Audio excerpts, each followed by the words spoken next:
If someone were to harm my family or a friend or somebody I love, would eat them. I might end up in jail for 500 years, but I would eat them. If you love two people at the same time, choose the second. Because if you really loved the first one, you wouldn't have fallen for the second. We're all damaged in our own way. Nobody's perfect. I think we're all somewhat screwy. Every single one of us.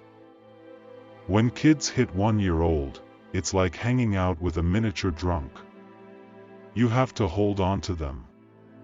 They bump into things. They laugh and cry.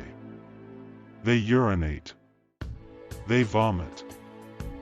I don't think anybody's necessarily ready for death.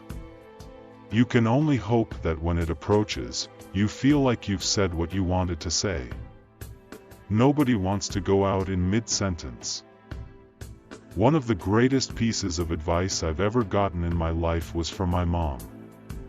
When I was a little kid, there was a kid who was bugging me at school, and she said, "Okay, I'm gonna tell you what to do. If the kid's bugging you and puts his hands on you, you pick up the nearest rock.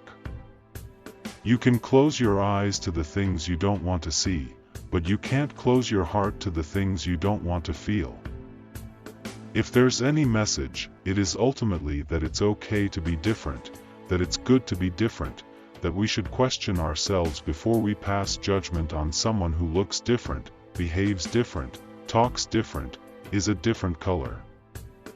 My daughter was asked by a little old lady in a London hotel restaurant what her daddy did. She answered, "He's a pirate." I was very proud of that answer.